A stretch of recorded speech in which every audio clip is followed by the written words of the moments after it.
Hey there, Citizens Pally here, and welcome back. So today I want to talk about some theory crafting around the Nautilus concept ship, focusing more on some ideas, things that I came up with that could be really cool, and why I kind of went from this ship seems sort of pointless to me to, okay, I don't really want one, but I think there could be some really cool things they could do with it down the line. I'm not really going to go into should you buy one, what do I think about all of that. I will do a quick TLDR. The TLDR is, I think it's a sleek looking ship that there's some interesting possible mechanics that is overpriced.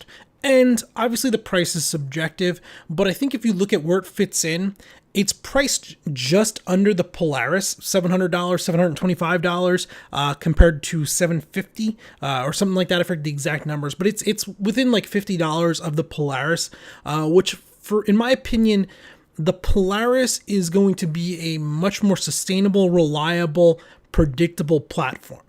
And this Nautilus, while it has the potential for some really cool mechanics that could be very useful in game, it's not a guarantee. And that price point for a ship that there's not a known, okay, it's going to work as this, really concerns me. I think it should be priced much closer to the Hammerhead, maybe even a little bit cheaper than the Hammerhead, because the Hammerhead, the turret gameplay is what it is, but they're reliable. The guns are going to shoot. The mines, we kind of got to wait and see. So I think it's $150 to $200 overpriced for what it should be. But that's, other than that, as I'm about to discuss, I think there's some cool ideas around it. Okay, so to get into these ideas, this theory crafting I did, first we kind of discuss where I kind of can see the sensor system, the scan system, and all of that going as they develop it out. Also kind of where stealth can go. So right now, as we can see, there's the passive scan where you get within a certain amount of range, your sensors will pick up something, and it's both based off your sensors, but also what the other ship is emitting. So if the ship is running really hot, if it's firing, you can detect it further away with your passive sensors than you can when it's kind of running cold and everything. And that ties in with the stealth system, like the Eclipse and everything, where if you're running basically none of your systems, only have like your engines running low and everything, you're just cruising along, you can run relatively dark, where a ship needs to basically fly into you in order to pick you up. And depending on X or Y, you have a certain range on that. That's your passive sensor system. There's also we have the beginning of an active ping. That's where you press tab, and right now you hold down right click and send that out. Currently, it's very hit or miss. But you think about it kind of like a submarine. Eventually, we should be able to focus that down, and you can actually focus. I can't remember is it mouse wheel when you press tab? It might be mouse wheel, where it'll zoom in and you can kind of narrow down that cone, and you can send out an active ping, and this ping will travel much further. And if, say, there's a cloaked ship running through, they're not cloaked, but a quiet ship, a stealth ship running through there, depending on if you catch them on a flat plane of that ship or whatever, it's going to send back a ping and everything. You get, oh, there's something out there. You might not be able to directly identify it, but you'll know there is something out there. Okay, so that's kind of the elements as they are, kind of how they're going to expand out, or how I think they're going to expand out and what they are. Well, what does this have to do with the mines? Well, the mines, I think, what really got me thinking about this is how are they going to find targets? If we can go ahead, if we can take the Nautilus and the mines before you send them out there, obviously there's going to be like a friend or foe type mechanic to tell them who they are targeting. Well, let's just say, let's hypothetically jump 2 years in the future, where we can set up outposts maybe on asteroids and stuff, something like Grim Hex type, owned by players. And you have now multiple systems, many different asteroid belts and everything, and you can kind of hide these a little bit as you would go. Well, it would be logical that maybe you want to defend these when you're offline, you're not around, people are busy doing other stuff with a Nautilus, and put these mines out there. Well, if these mines can be programmed in a certain way, you could have them, say, actively pinging, right? You don't want a stealth ship just to fly up and unload troops. You could get a Harbinger coming in completely dark, and not a Harbinger, Hoplite coming in dark and dropping off troops. And if it does it really well, if it runs cold enough, you can possibly get through the minefield with passive sensors on the mines not picking it up. So you might need some of your mines running an active ping. Well, one of the things that we've seen is when you run active ping, and this makes sense, you're not just looking for objects out there, you're also broadcasting to anybody else out there watching, like, oh, something's over there that pinged. So this got me thinking, this mind play game. Okay, so you have a space station, a little asteroid belt mining station or whatever that you have set up and everything, and you want to put mines out. Well, do you put your mines out all passive and you just hope they pick up whatever's coming through? Or do you have some of them running active? You maybe have like half of them running active, sending out pings looking for targets.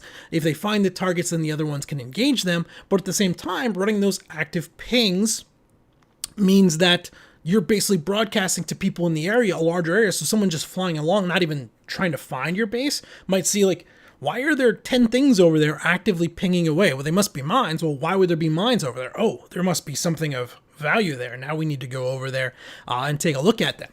And that's one area where I kind of got into it and was like, oh, that's pretty cool. There could be some fun there if they allow us to really program those drones, the mines, to be friend or foe, not friend or foe, but how they ping and everything else. The friend or foe part is where it gets even cooler. So, okay, you have an organization. Your orc has whatever their title is, and that gets programmed into your black box, into your communication thing. That's your friend and foe communicator. When you're coming in, people look at that and they pick up that and like, okay, that's what that ship is.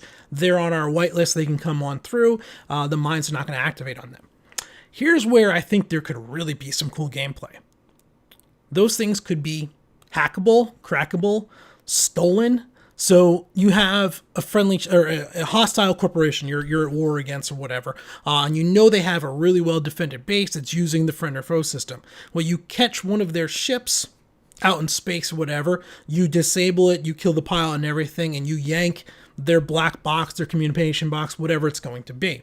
Now, in theory, one way you could apply that is you could go ahead and you could jam that into your ship and make your ship kind of look like their ship. There would be something more to it like that. There would obviously be some type of like hacking, salvage mechanic or whatever in order to remove it and install it and everything. And now your ship looks like one of their ships that's coming along. Obviously, they're going to be probably on Discord or whatever, communicating with their people. But if you do it fast enough and there's no one there right away to just start, changing them over, that's one way you go about it. What if maybe ships like the Drake Herald?